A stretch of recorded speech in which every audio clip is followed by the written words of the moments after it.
Bienvenido al canal de YouTube del pastor José Manuel Sierra. Primer libro de Samuel. Algunos dirán, bueno, ¿por qué? ¿Por qué en la Biblia hay primera y segunda de Samuel? ¿Por qué no es Samuel? ¿Por qué no es primera de Crónicas y ya está? ¿Por qué hay primera de Crónicas, segunda de Crónicas, primera de Reyes, segunda de Reyes? Bueno, vamos a ver. El tema es que nosotros hoy en día tenemos libros. Y en este libro tenemos 66 libros, dicho sea de paso, pero en aquellos tiempos eran pergaminos, eran rollos, parecidos a los que yo traje de Israel, que tenemos por allí. Entonces los rollos pesan mucho por su contenido, y entonces lo que hacían muchas veces es que ponían varios pergaminos, ¿vale? Porque hay momentos que hay que levantarlos en alto, y por eso un pergamino que contuviera todo el rollo de un libro extenso de la Biblia, pues prácticamente sería imposible levantarlo, ¿no? Por eso muchas veces incluso el libro de los Salmos no es un libro de los Salmos, son 5 libros, que todos se llaman Salmos, los Teilín, pero son 5 libros, porque son muy extensos, ¿se da cuenta? Y nosotros estamos en la primera parte de este pergamino, en primera de Samuel, y la semana pasada vimos cómo el pueblo de Israel se empeñó, y no paró hasta conseguirlo, en tener un rey. Y el título del mensaje de hoy es Saúl, un sueño roto. ¿Lo puede decir conmigo? Saúl, un sueño roto. Quiero que cierres tus ojos un momento, vamos a orar. Vamos a pedirle al Señor que en esta tarde la palabra que voy a compartir con ustedes sea de bendición para todos. Y bueno, me decían hace un rato que hay gente que está viendo el culto, por supuesto en directo, y también Elena, a la cual le mandamos un saludo, que está viendo el culto, con Miriam, con Armandito y seguramente con más gente también. Les mandamos un saludo. Y te damos muchas gracias, Señor, por el privilegio que nos das ahora de abrir tu palabra y estudiarla. Y pedimos, como hemos cantado, que abras nuestros ojos para que podamos descubrir el mensaje que tú tienes para cada uno de nosotros en el día de hoy, Señor. Quita todo estorbo, quita todo impedimento y que podamos disfrutar de esta exposición de tu palabra y que salgamos de aquí fortalecidos, renovados en la fe, y te damos gracias porque sabemos que tu Espíritu Santo va a hablar hoy a nuestras vidas y pedimos que estemos atentos a lo que tú nos quieras compartir. Te lo pedimos todo en el nombre bendito de Jesús. Amén. Primera de Samuel capítulo 13, vamos a estar leyendo unos versículos de este hermoso capítulo. Repito, primera de Samuel, capítulo 13. Vamos a arrancar a partir del versículo 1. Dice así la palabra del Señor. Tome nota y fíjese en los detalles y en los datos que vamos a encontrar en la lectura. Había reinado Saúl ya 1 año, y cuando hubo reinado 2 años sobre Israel, escogió luego a 3,000 hombres de Israel, de los cuales estaban con Saúl 2,000 en Micmas y en el monte de Betel, y 1,000 estaban con Jonatán en Gabaa de Benjamín, y envió al resto del pueblo cada uno a sus tiendas. Jonatán atacó a la guarnición de los filisteos que había en el collado, y lo oyeron los filisteos. E hizo Saúl tocar trompeta por todo el país, diciendo: oigan los hebreos.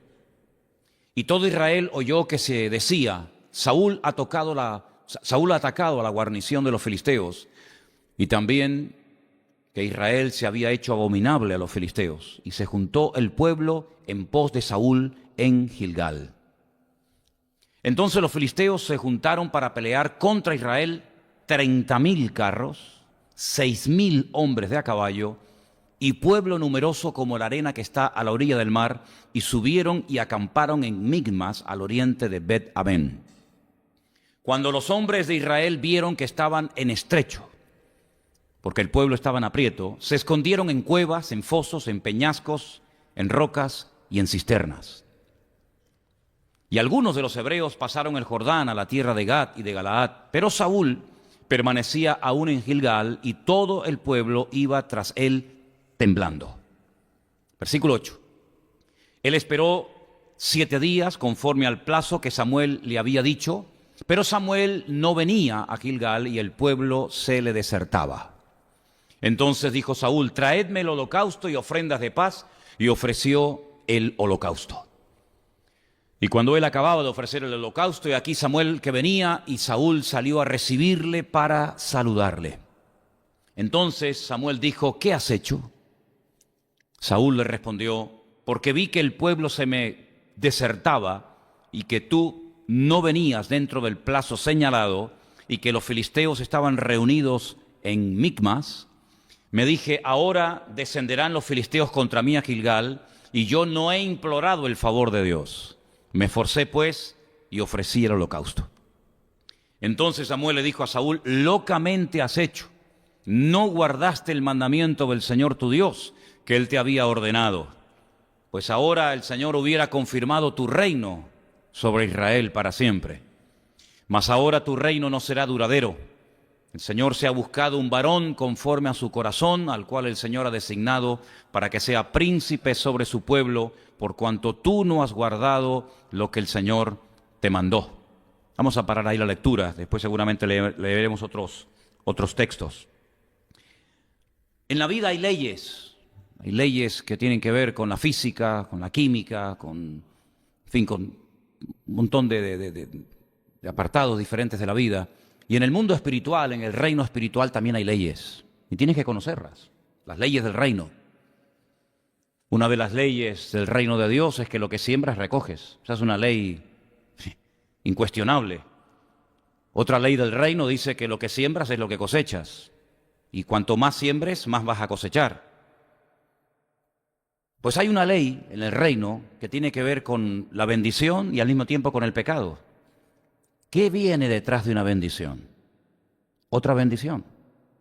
Así que cuando tú estás siendo bendecido, prepárate porque vienen más bendiciones todavía a tu vida. Es una ley del reino, es algo incuestionable, de gloria en gloria, de victoria en victoria, de bendición en bendición y de triunfo en triunfo. No lo digo yo, lo dice la Biblia. Pero por otra parte, detrás de un pecado viene otro. Cuando abres la puerta a un pecado, aunque sea desde tu punto de vista pequeño o insignificante, vendrá otro mayor y otro y otro y otro, y al final te terminarás convirtiendo en un esclavo. Desde que hemos empezado a hablar de Primera de Samuel, ustedes han podido comprobar de que el pueblo no levanta cabeza, ni con Samuel ni después con el rey. Porque el problema no estaba en Samuel, el problema estaba en el pueblo. Y el pueblo, utilizando la excusa de que los jueces, es decir, los dos hijos de Samuel, que vivían en Beersheba, en el sur de Israel, que había puesto su padre para que le ayudaran en las labores del ministerio, pues con la excusa de que estaban dando un mal ejemplo y eran un mal testimonio, y además Samuel había envejecido prematuramente, pues van y le presionan y casi le fuerzan a que sí o sí tiene que nombrar a un rey. Pero como vimos la semana pasada, el objetivo no era cumplir con esa parte del libro de Deuteronomio, que decía y dice claramente que algún día Dios pondría un rey en Israel. Por supuesto, era solamente cuestión de tiempo, era solamente cuestión de esperar y que Dios señalara y que Dios indicara quién era y quién no era. Pero ellos se adelantaron, ellos vinieron ya con una idea preconcebida y le dicen a Samuel, independientemente de los argumentos que les acabo de mencionar, dice: es que nosotros queremos ser como los demás. Esa era la razón principal. No es que quieran cumplir con la parte de la Biblia que dice que ustedes tienen que tener algún día un rey, etcétera, sino que queremos ser como los demás. Y cuando uno quiere ser como los demás, porque no tiene su identidad como creyente clara, ese deseo de querer ser como los demás, tarde o temprano te pasa una factura muy elevada. Saúl empezó aparentemente muy bien, no desde el punto de vista de Dios, sino desde el punto de vista del pueblo. Total, ya salimos con la nuestra. Es como el niño que se encapricha con algo y se lo das y ya se tranquiliza. Ya tenían su rey. Pero Saúl, con el paso del tiempo, fue revelando realmente lo que él era. Fíjate, yo estaba pensando en esto, lo misericordioso, lo paciente que es el Señor, llegó a hartarse de Saúl para cansar a Dios. ¿Cómo tenía que ser este personaje? Porque yo les puedo cansar a ustedes me pueden cansar a mí, pero que Dios se canse y que llega al punto de decirle a Samuel: no ores más por él. ¿Habéis leído ese versículo? Pues Señor, si tú nos mandas a orar los unos por los otros, pues yo te digo que por este no ores más. No hay nada que hacer. Es un desobediente, es un rebelde. No ores más por él, porque si oras, no te voy a oír. Eso se lo decía el Señor a Samuel. Lo harto que tenía que estar el Señor de Saúl. Claro, uno siempre tiene la cosita de decir, ay, qué pena, Saúl. No, no, ni pena ni nada. Cuando Dios dice, lo he desechado, es porque sabía perfectamente que con Saúl no se podía trabajar. Claro, aparentemente un hombre tan imponente, su estatura, etcétera, pero no era un hombre que se podía trabajar con él, no era un hombre con el cual Dios podía verdaderamente contar, porque siempre fue un desobediente, antes, durante y después. Y Saúl se terminó convirtiendo en una pesadilla, porque lo que empieza mal, termina peor. Y se convirtió en una persona que lo único que trajo fue ruina, tristeza, una crisis económica a Israel sin precedentes, división. Y hemos leído esta tarde que la gente, claro, iba a la guerra, los soldados iban con él porque, dicho sea de paso, no les quedaba otro remedio, pero ¿cómo iban? Temblando. Qué diferente, ¿no? Cuando lleguemos y hablemos de David, ¿cómo iba la gente con David? ¿No te has dado cuenta? Yo pensaba estos días, las listas enormes de nombres que se titula Los Valientes de David, conocéis, ¿no? Entonces, bueno, ¿y por qué los llama la Biblia valientes? Bueno, lee lo que hicieron. Cosas impresionantes. Dice que una vez uno iba por el campo y vio, en pleno invierno, había nevado mucho, y vio un león dentro de un foso. Bueno, pues si está el león dentro del foso, déjalo ahí. Déjalo ahí. No, él se metió dentro del foso y lo mató para demostrarle a su rey que era valiente. Y otro se paró un día y él solo peleó contra cientos de enemigos por un pequeño terreno lleno de lentejas. Y otro día David dice, ay, cómo me gustaría beber de ese pozo de agua que está en Belén. ¿Quién me diera a mí un vasito de ese agua? Y se meten 3 de sus soldados en el cuartel de los filisteos que están armados hasta los dientes para traerle un vaso de agua. Sí, era gente que no le tenía miedo a nada ni a nadie. Pero busca en la Biblia la lista de los valientes de Saúl. No la vas a encontrar. No había ni uno había. Preferían irse con David al desierto, a pasar durante un tiempo fatigas y calamidades, que estar con Saúl. Porque Saúl era un hombre inseguro, un hombre desobediente, un hombre que no tenía la gracia de Dios sobre su vida. Y eso es lo que él transmitía. Y la Biblia dice que le seguían con miedo, le seguían temblando. Aquel hombre al final se convirtió en un juguete roto. ¿Quieren rey? Toma rey. Tomen el rey que querían. Al final se arrepintieron toda la vida de haber nombrado a aquel hombre. ¿Y total para qué? Ay, cuando tú te metes en algo que no es de Dios, piénsatelo bien, ¿sabes? ¿Para qué te metes en rollos que no son de Dios? Al final, ¿para qué? ¿Para salir llorando, herido? Tal vez puedes perder dinero, tiempo y hasta la vida. Fíjate lo que te digo, hasta la vida. Fíjate lo loco que era este hombre sin el respaldo de Dios. Claro, cuando uno tiene el respaldo de Dios, te metes por la pared. No hay nada que te detenga. Pero cuando tú no tienes la bendición de Dios sobre tu vida, ándate con ojo, no te metas en camisas de 11 varas. Porque por eso yo leí esta tarde este capítulo, porque dice la Biblia que al principio, cuando van a la guerra y se cuentan los soldados que tiene uno y que tiene otro, en el versículo 2 dice que Saúl tenía 3,000 soldados. Escogió luego 3,000 hombres de Israel. Se llevó a 2,000 con él. Y a su hijo Jonatán le dice, tú llévate 1,000. Bueno, 3,000 hombres son un montón de gente, sí, pero espérate un momento. Vete al versículo 5 y dice, los filisteos se juntaron para pelear contra Israel. Y dice cuántos eran. 30,000 carros, 6,000 hombres de a caballo y pueblo numeroso como la arena que está a la orilla del mar. ¿Y a ti cómo se te ocurre ir con 3,000 personas a pelear contra los filisteos que vienen 30,000 en carros de combate? Miles de soldados y una multitud que no se puede contar. ¿No habéis leído la lectura, no habéis prestado atención a la lectura esta tarde?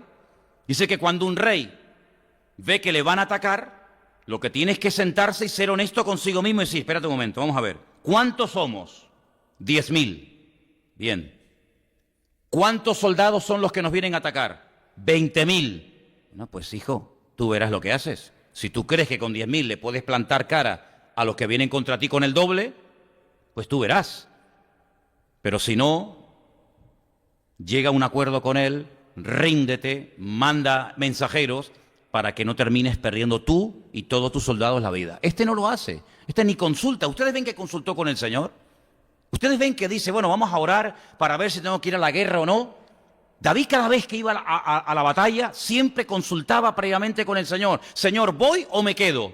¿Les ataco o me quedo en casa? Saúl nunca consultó con Dios. Y así le fue, y así terminó.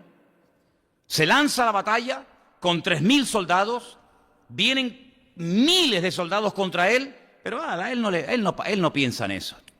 Una desproporción tremenda.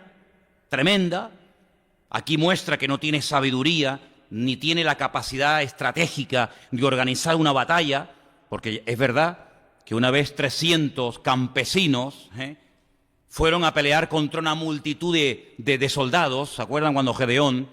Pero el Señor le dijo que hiciera esa batalla. Y cuando el Señor te dice que hagas una batalla, aunque seas tú contra 1.000.000, no tengas miedo. Pero cuando tú te metes en negocios, cuando tú te metes en historias donde Dios no te ha dicho que te metas, ten mucho cuidado. Pero hay un problema peor todavía. No es que eran pocos en comparación con los muchos que le venían a atacar, sino que dice más adelante, mira por ejemplo lo que dice más adelante en el versículo 7. Algunos de los hebreos pasaron el Jordán a la tierra de Gad y de Galaad, pero Saúl permanecía aún en Gilgal y todo el pueblo iba tras de él temblando. Si no solamente eran pocos, sino que encima tenían miedo. Porque si somos pocos, pero estamos unidos y somos valientes, pues bueno, el Señor nos podrá utilizar de alguna manera. Pero si somos pocos y encima estamos muertos de miedo, pues ¿qué futuro tenemos? Ninguno.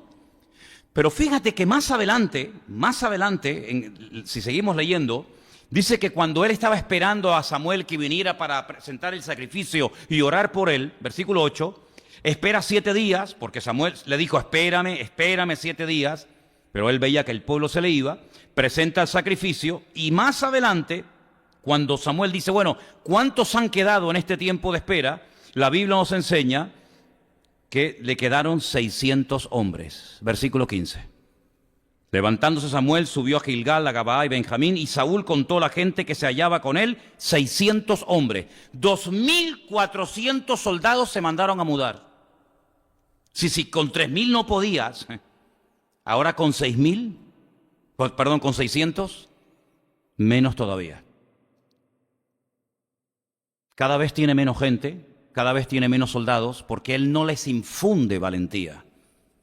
Es una temeridad seguir a este personaje. Es un disparate ponerse bajo la cobertura espiritual de este tipo. Es un loco. Es una persona que va a llevar al país a la ruina.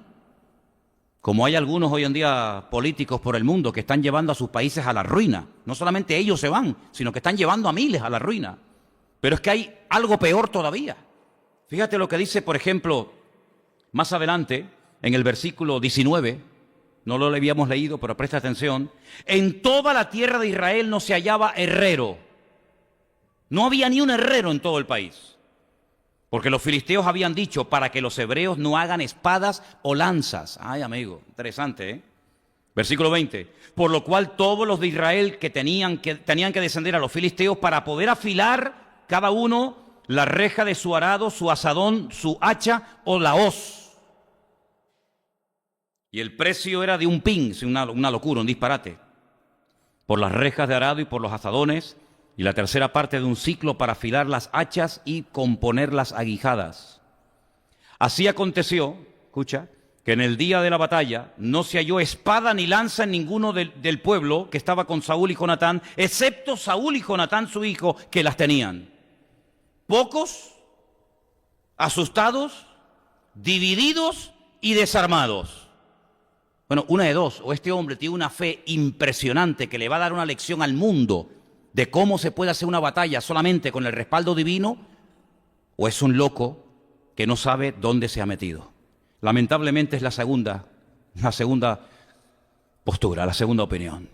Es una persona que no sabe dónde se está metiendo, es una persona que lo que va a traer es ruina. No te juntes con gente que no tiene la bendición de Dios. Escúchame bien lo que te digo, apúntame eso ahí. Hay gente que no tiene la bendición de Dios en su vida. Están llenos de deudas, de problemas, de enfermedades, de líos, de que si el marido, que si la mujer, que si me duele aquí. No te juntes con gente así, mija. Júntate con gente que te pueda bendecir. ¿Por qué la gente iba a donde estaba Cristo? Porque Cristo era una persona que sanaba a los enfermos, que echaba fuera a los endemoniados, una persona que transmitía esperanza. Pero ¿para qué te vas a juntar con una persona que está peor que tú? ¿Para qué te vas a juntar con un criticón, con un deprimido, con un amargado? ¿Para qué? Para que corras el peligro de que puedas terminar perdiendo lo poco o lo mucho que tú dices que tienes. Júntate con alguien que te pueda bendecir. No tiene el mundo un refrán que dice, y ustedes lo saben mejor que yo, el que a buen árbol se arrima, buena sombra le cobija, ¿no? Pues la Biblia dice, anda con sabios y sabio serás. ¿Cómo es tu vida? Pues claro, yo no fui a la iglesia porque me convenció a mí ningún pastor. Que a mí no me interesaba nada de ustedes, ni Biblia, ni pastores, ni nada. A mí lo que me llamó la atención es que yo vi gente que entraba destrozada y salía bendecida.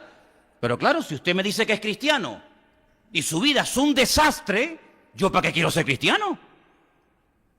Si usted está todo el día deprimido, amargado, con problemas, con follones, que la hija no sé qué, que el marido se le fue con otra, que me duele la espalda, que me duele no sé qué, digo, ¿y ese es tu Dios? ¿Eso es lo que te da a ti tu Dios? Pues quédate con tu Dios, hombre. Yo quiero ir de gloria en gloria y de victoria en victoria y de bendición en bendición. Y por eso me convertí a Cristo. Porque en Cristo esa es la vida que usted tiene que llevar. Y si no la estás llevando, tu vida algo le está pasando, mijo. Porque claro que uno puede tener problemas y luchas y dificultades. Usted ve, por ejemplo, la vida de David. Usted ve, por ejemplo, la vida de Pablo. Usted ve la vida de Job y dice, madre mía, es que tenían problemas. Pero espérate, no es lo mismo, no es lo mismo cuando uno está pasando por pruebas permitidas y enviadas por el Señor que pruebas que tú te has buscado y te has metido por tu mala cabeza. No me vengan a mí con rollo. Hay gente que le va mal en la vida, pero no porque Dios los esté probando, sino por la mala cabeza que tienes, por la vida que estás llevando de desorden y de pecado delante del Señor. Y entonces dice la Biblia que cuando el Señor manda pruebas, en la prueba hay gozo. Las pruebas que me manda el Señor. Leí esta semana una ilustración muy interesante. Dos personas llevaban un cajón muy pesado. Uno iba cantando y sonriendo. El otro quejándose y diciendo todo tipo de barbaridades. Una persona se les acerca y le dice, caramba, los dos estáis llevando la misma carga, el mismo peso, pero veo que usted va cantando y sonriendo y usted va todo el rato quejándose y lamentándose. ¿Por qué? El que reía y cantaba dice, porque lo que hay dentro son monedas de oro y son mías. Y cuanto más pesa, más dinero tengo. Y al otro le dice, ¿y usted? Dice, yo soy el criado de este señor. Nada de lo que llevo es mío. Por eso me lamento y me quejo. ¿Te das cuenta? Cuando Dios te manda una prueba, hay gozo en la prueba. Tengo aquí una pequeña lista de cosas que usted puede aprender en la prueba o tener en cuenta. Primero, Dios te va a ayudar. Cuando estés pasando una prueba, si Dios te la mandó, no por tu mala cabeza, cuidado. Si Dios te mandó una prueba, Dios te va a ayudar, te va a dar la fuerza, te va a ayudar para que te goces. Dice, tener por sumo gozo cuando os halléis en diversas pruebas, ¿sí o no? Lo dice Santiago, tener sumo gozo cuando os halléis en diversas pruebas. El texto original dice pruebas de diversos colores. ¿Y qué tiene que ver esto con las pruebas, con los colores? Porque tiene que ver con las capas de las ovejas y de las cabras que se mataban en el templo. No todas eran blancas, no todas eran negras. Había algunas que tenían 2 o 3 colores, eran salpicadas. Y Santiago dice, así como en el templo se pueden presentar animales de diferentes capas, las pruebas de la vida no siempre vienen igual. Pueden venir de un lado, pueden venir de otro, pero cuando Dios las manda, Dios te da la ayuda y te da el gozo para que tú digas, gloria a Dios, aunque Dios me mate, lo seguiré adorando. Como decía aquel hombre en la Biblia, ¿verdad? Este hombre se llamaba Job. La segunda cosa, cuando una prueba es de Dios, tú tienes paz. Yo te pregunto, ¿tú tienes paz? Porque la paz se contagia. ¿Tú sabías eso? Tú acércate a una persona que está bien en Dios y aunque tú no le digas nada, te transmite algo tú. Tú acércate a una persona que está mal y dentro de ti dices, Dios mío, quítamela de en medio. Porque se transmite el mal rollo. Pero cuando una prueba es de Dios, tienes paz en tu corazón. No entiendo nada, esa es una de las características de una prueba enviada por Dios. No entiendo nada, no sé por qué me está pasando esta hora, pero si mi Dios es tan bueno y creo que lo es y es justo conmigo, tengo una paz, aunque estoy en medio de un huracán que ni te imaginas tú. ¿No estaban aquellos dos en la cárcel cantando lleno de gozo y de paz? ¿Por qué? Porque era algo que el Señor había permitido. Pero cuando algo no te lo ha mandado Dios, sino que tú te has metido en follones por tu culpa y por tu mala cabeza, estás amargado, te estás todo el día quejando, le estás echando la culpa al diablo, a Dios, a la iglesia, al pastor, a los hermanos, al marido, a la esposa, a todo el mundo menos a ti. Una tercera cosa que aprendemos cuando estamos pasando por pruebas de Dios es que esas pruebas te acercan a Él. Dios no te manda una prueba para machacarte, para hundirte, sino para que te acerques más a Él. Ese es el objetivo final de la prueba. Acercarte al Señor, conocerle, darte cuenta que si estoy enfermo, Él me puede sanar. Porque si nunca estoy enfermo, ¿cómo sé que Dios sana a los enfermos? Yo estuve una vez enfermo y yo sé que Dios sana, porque yo estuve enfermo y Dios me sanó. ¿Cómo sé que Dios liberta? Porque yo cuando me convertí, fui a la iglesia primera vez, yo llevaba 4 demonios dentro de mí. Algunos dirán, yo no creo en eso, ahí me da igual lo que usted crea. Yo sé que yo tenía 4 demonios en mi vida y me atormentaron durante años y me tenían destruido. Pero yo sé que Dios salva. ¿Por qué? Porque a mí me salvó. Y yo sé que Dios sana porque a mí me sanó. Y yo sé que Dios liberta porque los demonios se me fueron de mi vida y nunca más volvieron. Entonces cuando Dios te manda una prueba es para enseñarte algo, para que te acerques a Él. Te va a fortalecer. Cuarta lección que aprendemos de las pruebas, te va a fortalecer. Vas a estar en la prueba y después de la prueba fortalecido en el Señor. Vas a estar mejor que antes. Y finalmente te va a enseñar cosas importantes. Porque las cosas que se aprenden con lágrimas y sufriendo no se olvidan nunca en la vida. Nunca en la vida. Lo que te hace llorar, lo que te hace reír te olvida. Pero lo que te ha hecho sufrir y pasarlo mal, eso no se olvida nunca. Por eso estas cinco cosas, Dios me ayuda, Dios me dará su paz, el Señor me acerca a Él, Él me fortalecerá y me enseñaré cosas grandes y ocultas que yo no conozco, es la clave para saber si estoy metido en una prueba que Dios ha mandado a mi vida o yo me he metido en camisas de 11 varas. Por eso, hermanos queridos, este hombre Saúl fue una pérdida de tiempo. Quieren rey, toman rey. Pero ustedes que lo han pedido, al final se van a terminar hartando de él. Y terminó la gente agobiada. Con Saúl, la gente terminó agobiada. La gente, dice la Biblia, que se iban a una cueva enorme que se llama la cueva de Adulán, entristecidos, endeudados, deprimidos. ¿Por qué? Porque allí había un joven pastor que no tenía nada que ofrecerles, pero estar al lado de David era una delicia. Se vivía y se estaba mucho mejor al lado de David en una cueva que en un palacio viviendo con el rey Saúl. ¿Qué te parece? ¿Sabes que su hijo Jonatán, llegó a decir que su padre era un problema nacional? Primera de Samuel 14:29. Dice así la palabra. Jonatán dijo, mi padre ha turbado el país. Mi padre es el que ha traído la ruina a este país. El propio hijo, no es un enemigo el que está hablando, es su propio hijo, el príncipe de Israel, Jonatán, reconoce que el país está tan mal, la gente está tan hundida por culpa de su propio padre. Ahora, lo que me llama la atención es que el rey que el Señor iba a poner, que era David, el que tenía que haber sido el primero y no el segundo, no era perfecto, ¿verdad? David no era una persona perfecta. ¿Hay alguna persona perfecta esta tarde aquí entre nosotros? Pues no.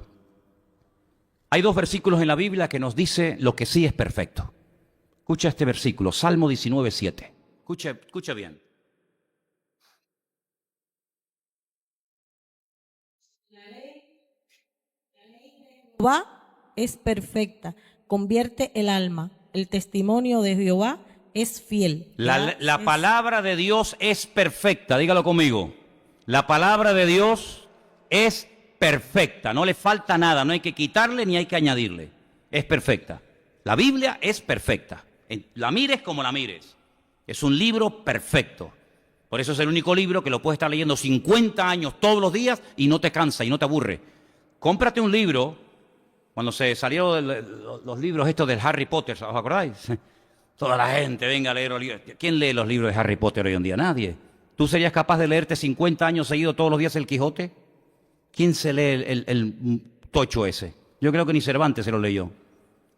Todos los libros aburren, toda la literatura es cansina. Termina diciendo, no, ya lo leí, ya lo sé. El famoso libro Los Miserables. ¿Os acordáis? El Conde de Montecristo. Sí. Léetelo todos los días durante 50 años. ¿Quién se lee eso? La Biblia la puedes leer por la tarde, por la mañana, por la noche, todos los días de tu vida y siempre tiene algo nuevo.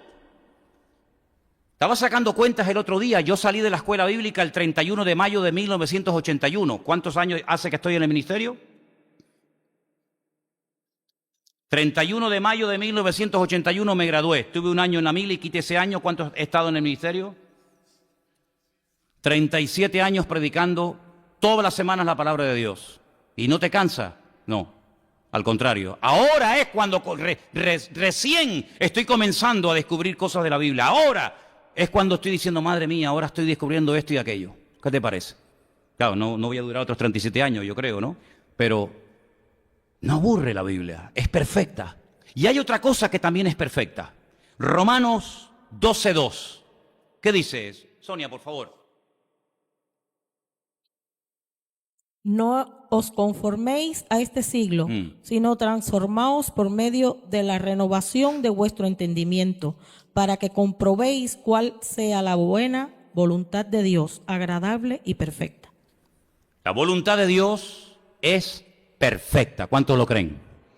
Pero David no era perfecto, pero era el hombre que Dios quería que fuera el rey de Israel. Tenía defectos, claro, por supuesto, pero Dios también iba a tratar con él. Y a través de él Dios iba a tratar con el pueblo. Pero es que David, a pesar de que tenía problemas como todos los seres humanos tenemos, era un hombre moldeable, era un hombre que se podía usar, era un hombre que estaba dispuesto a ser tratado, cambiado, moldeado, etc. Pero es que Saúl era imposible. Le decías una cosa y hacía todo lo contrario. Y luego se justificaba, nunca pedía perdón, nunca reconocía que había pecado. Incluso proyectaba, le echaba la culpa a los demás, diciendo, no, yo no soy, es que el pueblo, es que yo no fui, es que fue fulanito. ¿Cómo se puede trabajar con un hombre así? Por eso el Señor lo descartó, lo desechó. ¿Pero cuándo lo descartó? A los 20 años de estar como rey. No, que va, fíjate. Mira lo que dice, por ejemplo, estamos en 1 Samuel, ¿verdad? Seguimos en 1 Samuel, en el año segundo de su reinado, ¿sí? En el año segundo de su reinado, ustedes pueden leer todo el capítulo 13 de 1 Samuel, y la Biblia nos enseña que en el segundo año de su reinado, ya el Señor dijo, con este hombre no se puede trabajar. No hace falta mucho tiempo para descubrir una persona, ¿te das cuenta de eso? No hace falta mucho tiempo, y para Dios imagínate, ¿no? No hace falta mucho tiempo para darnos cuenta de que Saúl era un peligro como persona. Era una bomba de tiempo. Y al final, ¿sabes cómo terminó Saúl? Suicidándose. Se quitó la vida. A mí no me da ninguna pena que Saúl se haya quitado la vida. Tú te lo buscaste, allá tú. A mí lo que me da mucha pena es que gente inocente, como por ejemplo Jonatán, que era una buena persona, el día que mataron a su padre, también lo mataron a él. Pero días antes, si tú te das cuenta, había hecho un pacto con David, su íntimo amigo. Dice que salen al campo y Jonatán reconoce que él no va a ser el rey. Eso es un acto de humildad tremendo, ¿eh? Si mi padre es el rey, cuando él muera yo seré el siguiente rey. Pero él es honesto, él sabe que él no va a ser el rey de Israel. Porque el que Dios ha escogido es a su íntimo amigo David. ¿Y qué es lo que hacen sus íntimos amigos en el campo? Pues dice la Biblia que Jonatán se quita su escudo, se quita su espada, se quita sus ropas reales de príncipe de Israel y se las da a su amigo David. Y David se quita sus ropas de pastor y viste Jonatán como un pastor y viste a David como un príncipe. Y dice que hicieron un pacto. Dice que cortaron, se cortaron y se unieron las sangres y se prometieron fidelidad hasta la muerte. Dice, yo sé que cuando tú seas rey, yo seré el segundo en el reino, yo seré tu mano derecha. Ten misericordia de mi descendencia. Pero la Biblia nos enseña que Jonatán también murió. Y a David le dolió muchísimo en el alma, en el corazón, cuando su amigo Jonatán muere. Y comienza a pegar gritos y a decir, Jonatán, Jonatán, amigo mío, que tu amor me fue más dulce que el de las mismas mujeres, ¿verdad? Y es una tragedia, ¿no? Pero David era un hombre de palabra. David había hecho un pacto con este amigo de él, al cual amaba. Y dice la Biblia que años más tarde, cuando él ya es rey de Israel, y él dice, oye, ¿hay algún superviviente? ¿Queda alguien con vida de la casa de Saúl o todos han muerto? Y le dicen, no, hay un tal Mefiboset que vive en Lo-Dabar. Lo en hebreo es no, Dabar es palabra. Un lugar donde no hay palabra, donde no hay futuro, donde no hay esperanza. Vive en Lo-Dabar. Y dice, llámenlo. Y cuando viene, no puede caminar porque dice que está lisiado de los pies porque cuando era niño cayó. Qué triste es cuando uno cae y después no sabe levantarse, ¿verdad? Porque hay algunos que se han caído y gloria a Dios se han levantado. Pero hay otros que se han caído y todavía no han aprendido a levantarse. Pues en la vida, la grandeza no está en la caída, sino cómo uno se levanta, ¿verdad? En el nombre del Señor. Y seguramente Mefiboset venía asustado, muerto de miedo, porque pensaba que David, pues, iba a matarlo a él. Pero dice la Biblia que le dice, siéntate a la mesa y todos los días de tu vida comerás conmigo en la mesa, comerás como un rey. Yo cuidaré de ti y todas las tierras que eran de tu padre yo te las devolveré. Y le da un futuro y le da una esperanza. ¿Te das cuenta? ¿Te das cuenta? Anda con sabios y sabios serás, dice Proverbios en la Biblia. Es decir, con Saúl, ¿qué había? Muerte, crisis, pobreza, miseria, un desastre. Sin embargo, con David había presente y había futuro. Y hoy en día es exactamente igual. Claro, los nombres han cambiado, los lugares han cambiado, pero dime, ¿cómo te va a ti la vida? Dime, ¿qué tienes hoy a ti que sea atractivo para nosotros? Dime, si tuvieras la oportunidad de subir aquí arriba y decir, bueno, yo tengo en mi vida esto y aquello, y es lo mejor que he encontrado. ¿Saben, hermanos? La cruda realidad es que la gente está tan vacía, pero tan vacía, que no tiene nada que ofrecer. Yo oigo las conversaciones de los que se juntan aquí en el bar. Tuvieron que volver a abrir este bar de aquí al lado el domingo porque los hombres no sabían lo que hacer un domingo a la tarde. ¡Qué tristeza no saber qué hacer! Tener que disfrazarme y hacer el idiota y tener que estar toda la santa noche sin dormir y llegar borracho vomitando por las calles para decir que me he divertido. Pero tengo que llegar a eso para poder decir, me va de miedo la vida, pero ¿qué de miedo te va la vida? No tienes trabajo, no tienes ropa, no tienes nada. Estás totalmente hundido. Sin embargo, cuando uno viene al Señor Jesucristo, el Señor te transforma. Lo primero que te cambia es tu lamento en baile, dice la Biblia. Eso es lo que dice la Biblia. El Señor te libera de complejos, de ataduras, de miedos, de preocupaciones. Vives en paz, duermes en paz, compartes la paz del Señor. El bien y la misericordia te seguirán todos los días de tu vida, dice la Biblia. Todo te sienta bien. Hay que yo garbanzo no porque me sientan mal. Lechuga no. Cuando estás en Cristo todo te sienta bien, todo te gusta. ¿Sí o no? Todo te gusta. La noche me encanta, el día me encanta, el frío una pasada, el verano mejor todavía. Al monte, a la playa, con bicho, sin bicho. Te gozas de la vida. No tienes que tener 50 cosas para sentirte a gusto, sino que como me ha pasado a mí durmiendo en un coche con un polvorón, muchas veces viajando por la península, con un polvorón y sin un duro en el bolsillo, durmiendo en el coche con la nieve fuera de mi coche, el más feliz del mundo, porque estaba sirviendo al Señor. Pero sin embargo ves a gente que tiene y no tiene nada. Son tan pobres que lo único que tienen son cosas y dinero. Sin embargo el creyente, el que ha nacido de nuevo, su vida es una aventura. No hay 2 días iguales, no hay aburrimiento. Yo no entiendo cómo hay gente que se aburre. Claro, por eso pecan tanto, porque como están aburridos tienen tiempo para pecar. Yo es que no tengo tiempo para pecar. No tengo tiempo para pecar. David cuando tuvo tiempo para pecar, mira cómo pecó. Pero cuando tú estás ocupado en las cosas del Señor, cuando estás llevando un estudio de la palabra sistemático en tu vida, cuando estás metido en las cosas del Señor, caerán a tu lado 1000, 10.000 a tu diestra, pero tú tienes una bendición del Señor permanentemente de noche y de día. Qué tremendo cuando fui el año pasado a Galicia de vacaciones y me fui por un mercadillo donde había, bueno, un montón de hermanos que estaban allí buscándose la vida, vendiendo sus cosas, y me acercaba a un puesto y le preguntaba, ¿qué hermano, cómo estás? Y me decía, uy, aquí tirando, no sé lo que significa. Me iba a otro puesto, ¿qué hermano, cómo estás? Uy, fatal, está la cosa chuchada, está la cosa muy mal. Bueno, me iba a otro puesto, ¿qué tal, cómo está? Uy, tengo la artrosis, y tengo además un lumbago, una ciática. Bueno, me iba a otro puesto y yo digo, pero estos son los cristianos. Estos son los hijos del Rey de Reyes y Señor de los Señores. Claro, después por la tarde yo fui al culto a predicarles a esos. Saqué la metralleta. ¡Ay, amigo! Saqué la metralleta en el púlpito y lo hice un desastre allá adentro. Digo, si yo fuera mundano, si yo fuera uno del mundo, en vez de vuestro hermano en Cristo, yo no me convertía a vuestro Cristo, ni a vuestra religión, ni a vuestra Biblia en la vida, porque dais pena. Y después todos con el pescadito detrás del coche. El pescadito lo tienes que poner, es allí un tiburón lo que tienes que poner allí. Menos pegatinas, menos pescadito y más vida práctica, hermano. ¿Y saben lo que le pasó a Israel? Que por precipitarse cometieron equivocaciones terribles y al final las terminaron pagando muy dura, muy caramente. Y por eso yo te pregunto a ti esta tarde, los pasos que tú estás dando, ¿con quién consultas?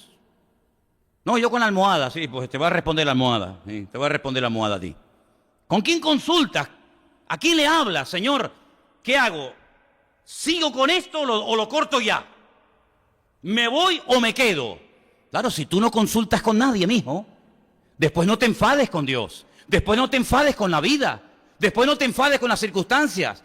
Consulta con el Señor. David era un hombre de guerra, sabía que tenía una unción sobrenatural para ir a la guerra, pero nunca fue a la guerra ahí a la aventura, sino que decía, Señor, ¿voy o no voy a la guerra? Consultar con el Señor. Saúl nunca lo hizo.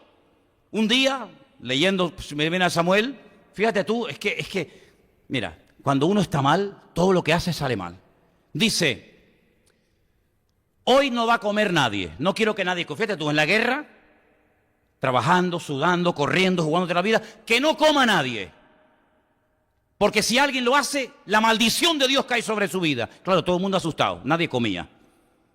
Claro, la gente no respondía, falta de energía, no comían. Es como esos que hoy en día están por ahí, no sé si hay alguna persona aquí en la iglesia. ¿Cómo está? Bien. No puede decir bien, ¿por qué? Porque como no come, está anoréxica perdida. Y se llama cristiano. Jonatán no había oído esto. Jonatán no lo había oído, su hijo. Pero su hijo se había ido él solito y mató a un montón de filisteos. Y la gente contenta. Y cuando viene Jonatán, dice que se mete en un bosque. Y claro, él tiene hambre. Y dice que había un río de miel en ese bosque. ¿Lo crees? Un río de miel. Corría así la miel por todo el bosque. La Biblia dice que Israel es tierra de leche y miel. ¿Sí o no? ¿Vale? Pues Jonatán llegó, cogió miel, se mojó la boca, comió la miel y dice que se le aclaró la vista. Claro, tenía una fatiga el pobre y recobró fuerzas. Ay, amigo, cuando se entera el padre. ¿Quién ha quebrantado la orden de no comer? Y le dicen, tu hijo comió hoy algo de miel. Dice, pues aunque sea mi hijo, lo mato. Y le dice el pueblo, ¿y tú vas a matar al hombre que hoy nos ha salvado la vida y ha matado a más filisteos en un día que tú en toda tu vida? Ni se te ocurra ponerle un dedo a tu hijo encima. Era un loco. Los locos terminan volviendo loca a la gente. ¿Cómo está la gente en países donde hay un loco? Loco perdida. Están locos perdidos la gente. Están locos. ¿Por qué? Pues están bajo la cobertura de un loco. Y lo que hay que hacer es orar para que Dios se los lleve. Ay, hermano, yo oraba para que se convirtiera. Si no se han convertido no es porque no les hayan evangelizado, sino porque se resisten al evangelio. Y si no se convierten a las buenas, Señor, llévatelo. Y no es la primera vez que ocurre eso en la Biblia. Ay, si hubieran orado así en Cuba hace muchos años, no hubieran tenido 50 años al Barbas. Si estuvieran orando así en esta línea los cristianos en Venezuela, hace muchos años que este sinvergüenza ya se hubiera marchado y no tendría el pueblo muerto de hambre. Porque a esta gente se le ha evangelizado y a esta gente se le ha hablado del Señor y esta gente sabe quién es Cristo y sabe quiénes son los evangélicos y sabe lo que es una Biblia y saben todo. pero no quieren convertirse porque han endurecido sus corazones. Y el Señor dice en su palabra que cuando te hablan y tú te endureces, el Señor te cauteriza la conciencia para que ya, como Faraón, ya no tienes oportunidad ni para el arrepentimiento, amigo. Ese es lo peor que le puede pasar a una persona. Ya ni convertirte te vas a convertir. Y por eso cuando Saúl se muere, cuando Saúl se quita la vida, el pueblo cobra aliento y dice, por fin se nos quitó este cáncer de encima. Y se acabó y empezó el pueblo una era, una etapa nueva de frescura, de alegría. Mira lo primero que hace David, trae el arca. ¿Tú crees que Saúl preguntó alguna vez dónde estaba el arca? A él no le importaba dónde estaba el arca del Señor. David le enseña al pueblo a danzar.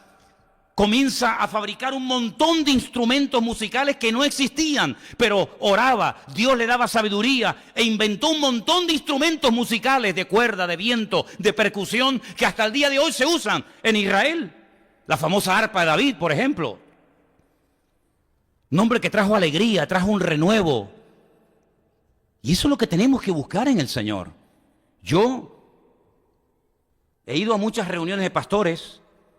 Y claro, yo cuando llegaba a muchas de esas reuniones, yo oía hablar a los pastores y yo decía, Dios, pues me habré equivocado yo de profesión o de reunión.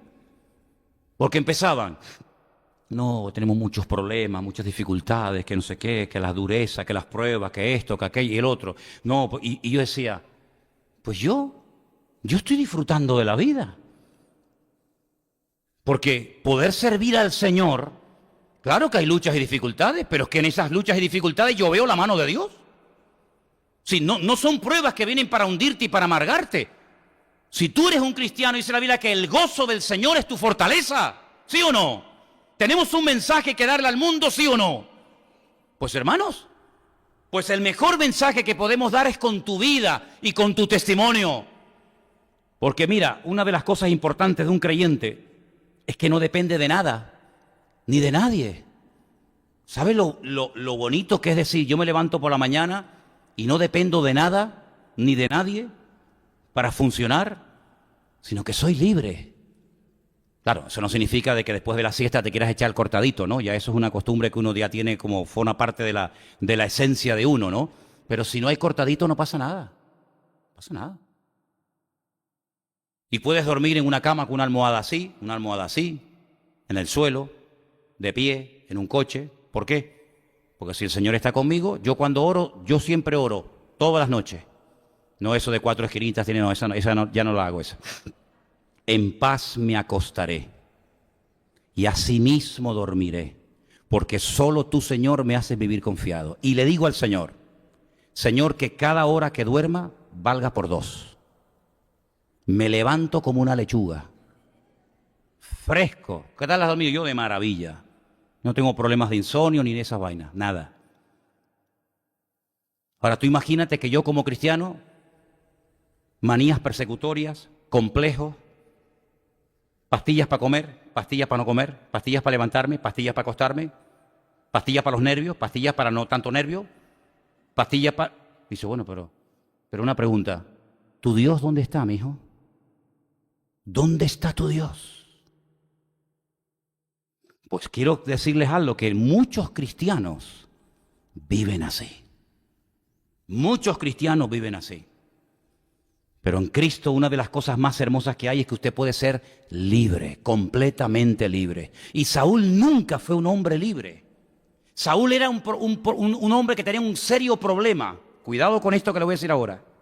Era un acomplejado y era un celoso. Ay, mi madre.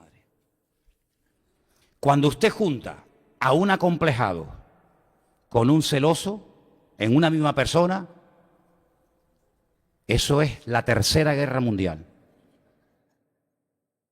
Era un acomplejado porque un día David se fue a la guerra, mató a un gigante, que tuvo el favor que hizo a nivel nacional David. Saúl muerto de miedo, pero David va y lo mata. Y las chicas, claro, tú sabes, la chica David, un guapetón, rubio, hermoso, acaba de matar a un gigante, trae un cabezón así en la mano, las chicas con David se volvieron locas.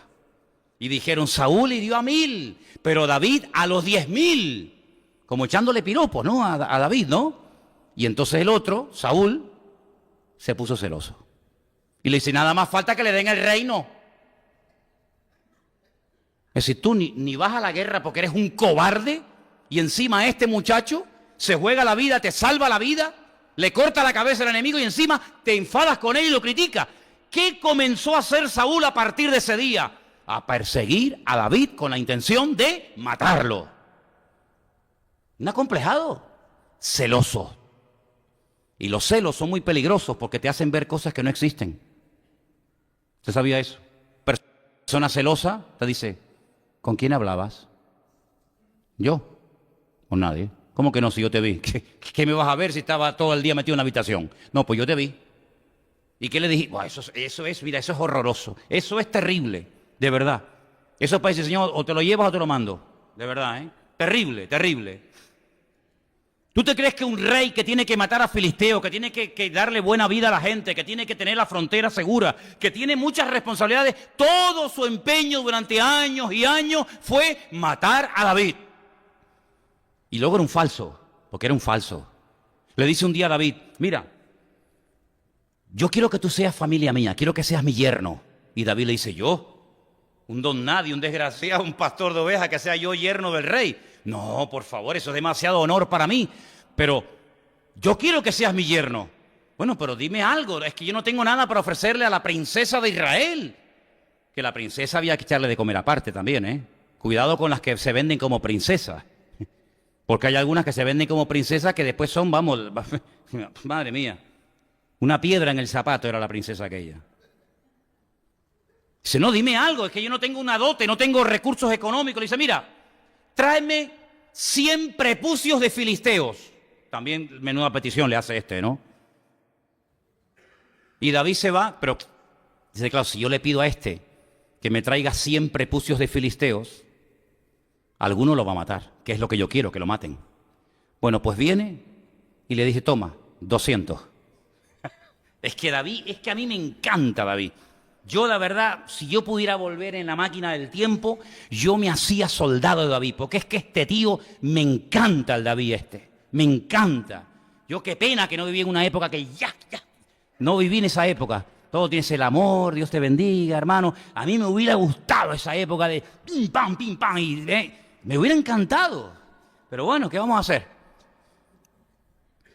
Le da a la mujer.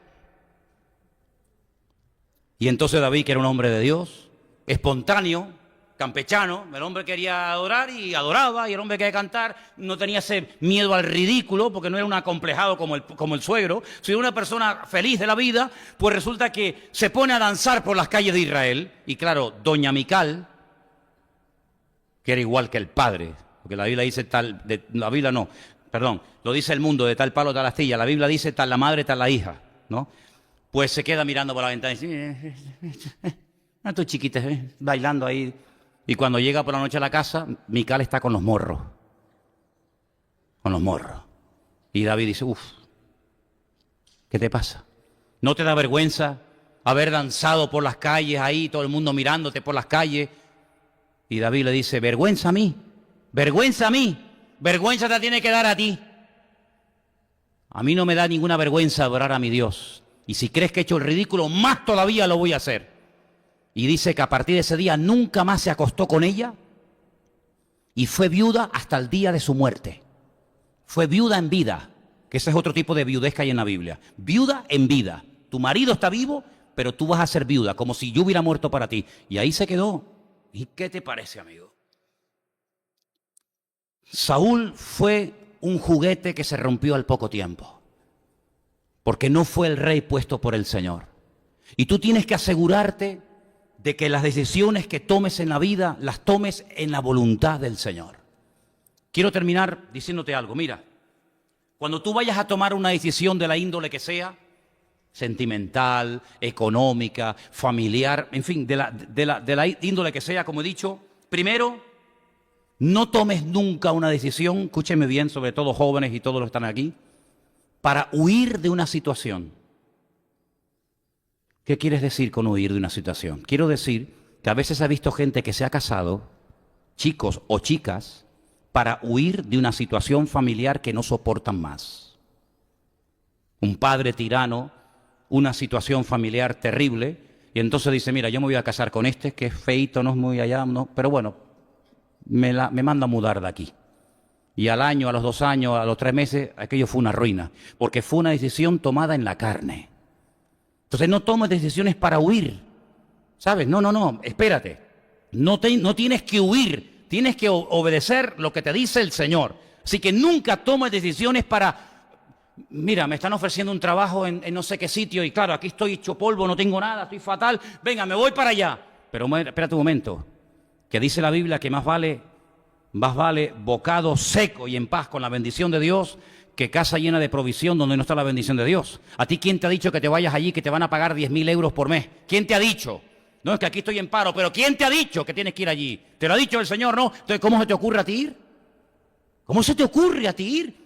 Si dice la Biblia que ahora Él es mi rey, Él es mi cabeza, Él es mi autoridad, ¿cómo voy? Ahora aquí, ahora compro, ahora vendo, cuando más bien deberíamos decir, si el Señor quiere, haremos esto o lo otro. Luego, no huyas de situaciones, por muy bonitas que vengan las ofertas, ¿sabes? Por muy bonitas que vengan.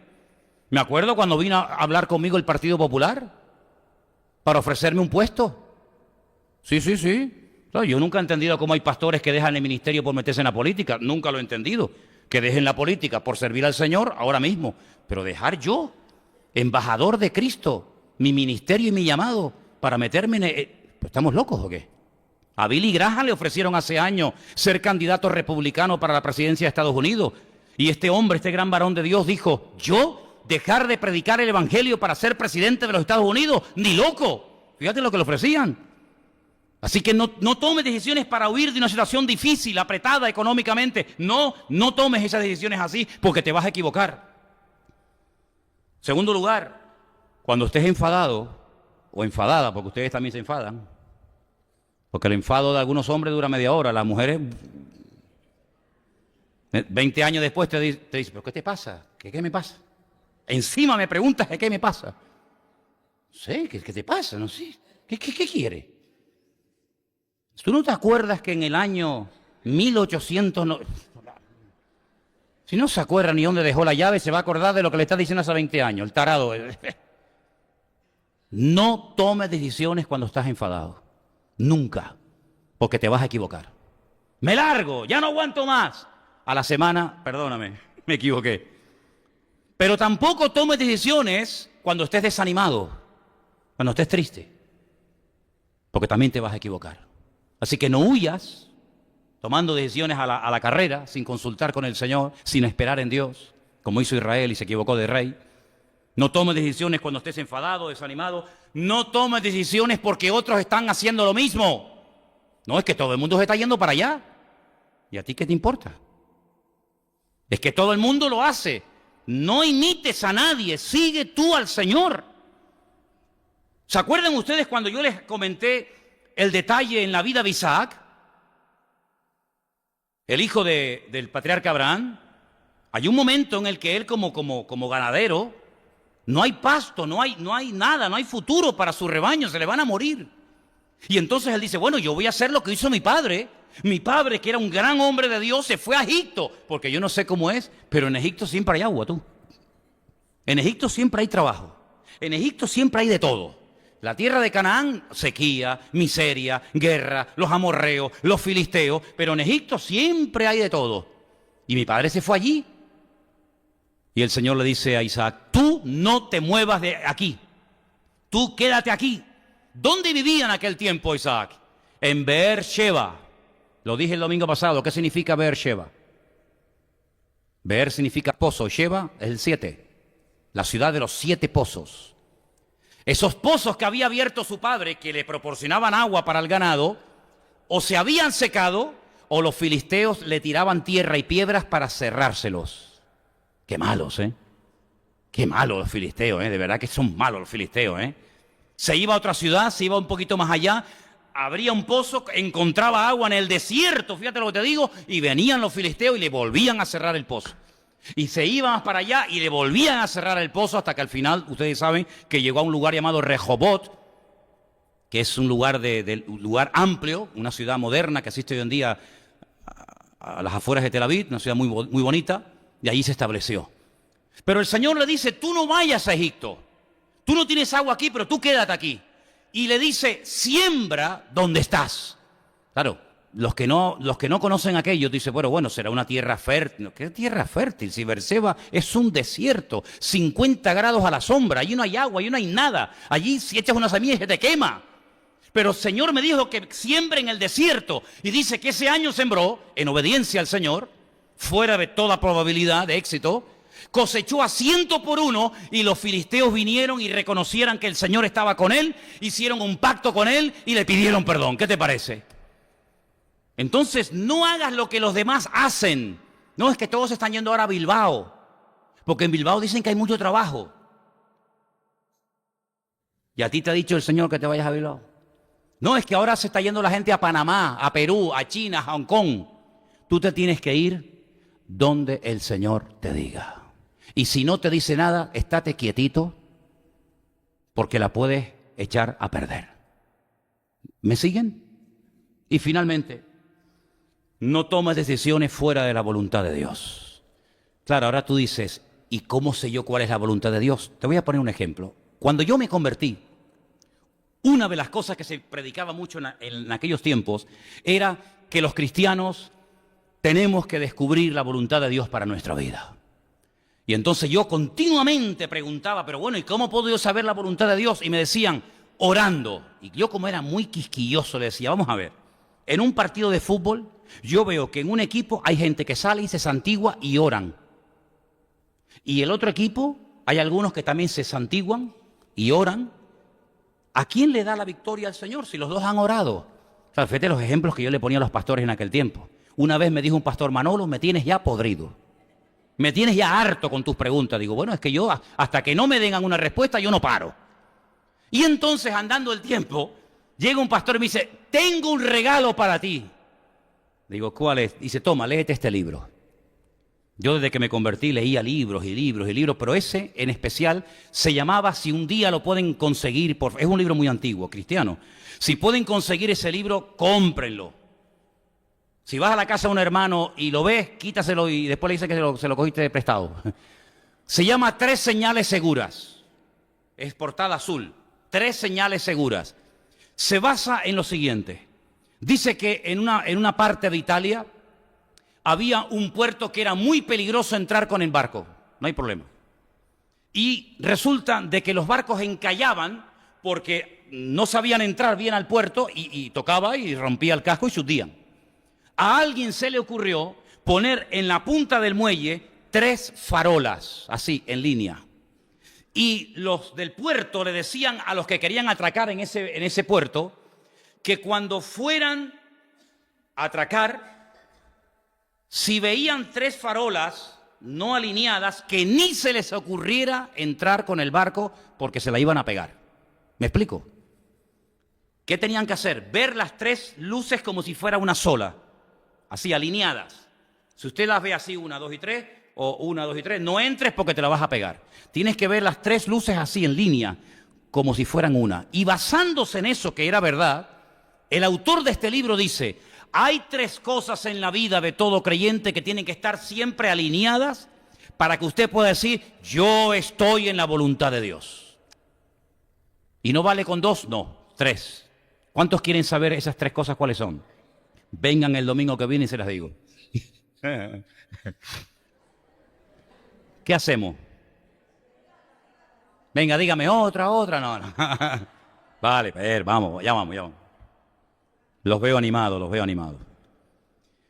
Decía que la primera señal, la primera prueba de que estás en la voluntad de Dios es, ¿qué dice sobre lo que quieres hacer la Biblia? Porque claro, tú puedes sentir, yo tengo que matar a aquel. Y el Señor dice, no matarás. Entonces no puede ser. O yo tengo... ¿Qué dice la Biblia? ¿Lo prohíbe? ¿Lo permite? ¿Es correcto? ¿No es incorrecto? Primeramente hay que ir a la palabra, al manual. No toques ese botón. Y vas y lo tocas. Bien, la Biblia no dice nada en contra de esto. ¿Qué más? Segundo, la paz en tu corazón. ¿A qué me refiero cuando digo paz en el corazón? ¿cómo te sientes? Porque puede ser que tú digas, oye, lo que yo estoy haciendo o quiero hacer, Dios no me lo prohíbe, pero yo no me siento a gusto, ¿eh? Es como cuando Pablo dice, yo quise ir a predicar a un sitio, pero no tuve paz en mi espíritu. Sentía que no era el momento para ir a predicar aquí, sino era el momento para ir a predicar allá. Entonces, bueno, no está mal el hacer esto, porque la Biblia nos dice, eso no se puede hacer, pero yo no me siento a gusto, ¿sabes? No me siento cómodo. Bueno, entonces tranquila, si no tienes paz, aunque la Biblia no te lo prohíbe, no hagas nada. Y la tercera cosa es muy importante, las circunstancias. Te voy a poner un ejemplo. Imagínate, ¿se acuerdan cuando yo les decía que en la iglesia en la que yo me convertí había un amigo mío, un joven, que estaba loco por una chica de la iglesia, pero que la chica no le hacía ni caso? ¿Es bíblico que un hombre o una mujer se enamore uno de otro? Es bíblico, es correcto, es ley de vida, ¿no? Me llega una vez una hermana y dice, hermano, tenemos que hablar, tengo un problema con mi hijo. Digo, ¿qué pasó ahora? Dice, que se enamoró de una chica. Digo, oh, gloria a Dios, hermana. Dice, pero ¿cómo dice? Bueno, yo pensaba que me iba a decir que se había enamorado de un chico. Bueno, si su hijo se enamoró de una chica, pues bueno, empezamos bien. Ahora vamos a ver de quién se trata, ¿vale? Es decir, usted está enamorado, le gusta, perfecto. La Biblia no prohíbe, ¿no? Bien, perfecto. ¿Usted cómo se siente? No, yo bien, a mí todo bien. Pero una pregunta, ¿y las circunstancias se han dado? No, la verdad es que no me hace ni caso. Entonces, mijo, ¿qué hacemos? Entonces mi amigo, que decía, Manolo, yo tengo paz en mi corazón, a mí me gusta más, iba a decir María, no sé cómo se llamaba la chica, para que nadie se sienta aludida, ¿no? A mí me gusta aquella chica, en la Biblia no me dice que sea pecado, pero es que no se dan las circunstancias. ¿Saben lo que hizo? Se fue, le dijo, hermana, el Señor te dice que te tienes que casar conmigo. Y esta, que era más espiritual que este, como de aquí a Lima, le dice, pues a mí el Señor no me ha dicho nada, si no estés espiritualizando. Si no se da la situación, la circunstancia, espera. Señor, yo he orado para comprar esta casa. Tu palabra no me prohíbe el que yo me compre una casa para mi familia. Tengo paz, yo creo que podríamos ser felices y esta casita está bien, está cerca de la iglesia o lo que sea, pero no tengo el dinero. Entonces, mijo, ¿la vas a comprar con la paz de tu corazón la casa? ¿La vas a comprar con fe, con amor y esperanza y vida eterna? Tendrás que tener el dinero. Si no se da el dinero, puede ser que tengas el dinero, pero no tienes paz en tu corazón. Dice, oye, la podría comprar, pero no sé por qué. No sé, entro a la casa y hay algo raro. Pues entonces, si no tienes paz en tu corazón, si las circunstancias no se dan y si la palabra no te avala, no te muevas. Yo lo he puesto en práctica. Yo lo he puesto en práctica en mi vida. Y te voy a poner un ejemplo y termino. No sé si Elena me está viendo todavía, pero cuando yo era soldado, un miércoles por la tarde yo salía a dar un paseo. Y pasé por un paseo marítimo allí en Cádiz, y cuando paso por una iglesia ponía Iglesia Evangélica Bautista. Y yo en mi vida había entrado en una iglesia bautista. Yo me había criado en otro contexto. Y yo dije, voy a entrar a ver cómo es una iglesia bautista. Claro, a mí me sonaba Juan el Bautista, y yo decía, no, Bautista, pero a Juan el Bautista le cortaron la cabeza. ¿Qué harán allá adentro? Entonces yo entré a la iglesia bautista, pero con ojo, a ver, ¿no? Y cuando llegué, hice un recorrido así, una panorámica, hice un plan así general, y entonces vi una chiquita, que yo dije, oye, mira las bautistas, están guapas las bautistas. Las bautistas están guapas. Las demás no, las demás eran de verdad, que el Señor las bendiga, ¿no? Pero, no, es más, te soy sincero. Pero esta chiquita bautista, digo, oye, mira qué cosita tan interesante. Me voy a hacer bautista, tú. Termina el culto, los jóvenes van a dar una vuelta y me dicen, ¿quieres dar un paseo? Digo, sí, claro, ahora mismo. Y yo me fui con los bautistas. Yo me puse al lado de la bautista. No, voy a sentar al lado del presbiteriano, mira tú. Y entonces yo le dije, qué bien, ¿de dónde eres? No, de Galicia. Digo, qué bien, mira, yo también soy muy lejos, de Canarias. Mira tú por dónde nos venimos a conocer en Cádiz. Mira las vueltas que da la vida, ¿no? Y entonces llego el domingo otra vez a la iglesia. Yo para ir al culto. Llega para ver el culto. Y a la bautista. Por la mañana era la escuela dominical y nos dividían por clase. Y ella cuenta que cuando estábamos sentados en el banco, ella estaba sentada al lado mío, dice ella, si no pregúntele para que vea, que cuando yo leí, dice que el banco vibró. Y ella dijo, ¿qué voz tiene este chico? Y ¿te diste cuenta? Salimos otra vez a pasear y le pedí el teléfono. Fíjate tú, claro, pero sin WhatsApp, cuidado. No existía WhatsApp. Y tú dices, ¿cómo? ¿No existía WhatsApp? No, es que el WhatsApp no siempre... Bueno, un día te lo explicaré. El teléfono una cosa se daba vuelta, se daba así. Ustedes no saben lo que estoy hablando. Bueno, pues el Facebook, ni el que creó el Facebook había nacido. Ni el muchacho que lo inventó había nacido. No existía Facebook, nada. Ni correo electrónico, nada, hermano, nada. Teléfono y carta. Y claro, en el cuartel metían el teléfono en una caja blindada de hierro y solamente podías descolgar para coger las llamadas, pero yo sé llamar por un teléfono sin necesidad de marcar los números. Y bueno, el Ministerio de Defensa lo arruiné en llamadas que hice, ¿no? Y entonces la vi un miércoles y la vi un domingo. Pero este libro, que ahora entiendo por qué el pastor me lo regaló, empecé a ver que en la Biblia no me decía nada en contra de esto. Tenía una paz en mi corazón alucinante. Pero las circunstancias no se daban. Ella vivía en Galicia, yo estaba en Cádiz, me iba para Canarias. Y entonces oramos al Señor, pusimos una serie de pruebas y le pedí que se casara conmigo. Jamás en mi vida le puse un dedo encima a Elena en los 7 meses que estuvimos por carta y por teléfono. Dejó su casa, su iglesia, su familia, su tierra, absolutamente todo, para venirse a Tenerife a casar con uno que no conocía de nada, que dice que era pastor, hasta el día de hoy. Creo que este año hemos hecho 35 años. ¿Siempre he acertado? No, que va, he metido muchas veces la pata, en muchos aspectos. Pero ¿sabes qué? Si tú quieres hacer la voluntad de Dios, no te precipites. Espera en el Señor, porque mira por precipitarse cómo terminó Saúl, quitándose la vida. Cómo terminó el pobrecito Jonatán y sus hermanos, quitándose la vida.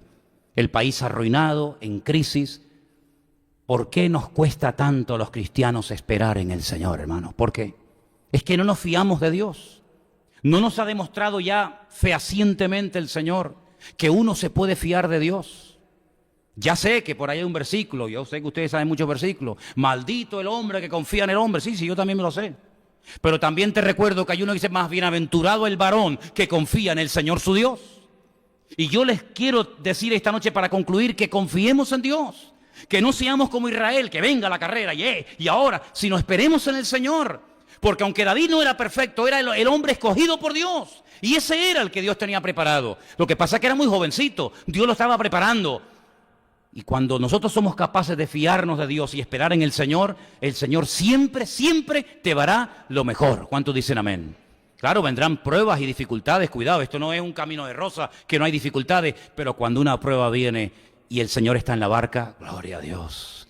Yo prefiero en una barca en tormenta, pero donde el Señor va conmigo, que ir en un barco de lujo, en un crucero, en un mar maravilloso, en calma, donde no va la presencia del Señor. Vamos a orar, hermanos, por favor. Cierre sus ojos ahí donde está. Recuerde esta palabra, por favor. No pongas como rey de tu vida cualquiera. No te juntes con personas que no tienen nada que ofrecerte.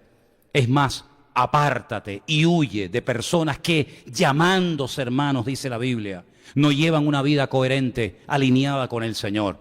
Pablo no dijo, no, tienen que huir. No, Pablo dijo, lo que les dije es que no se junten con personas que, llamándose cristianos, llevan una vida desordenada. Con esas personas no te juntes porque van a pensar que todos somos iguales y nada más lejos de la realidad. Nada más lejos de la realidad.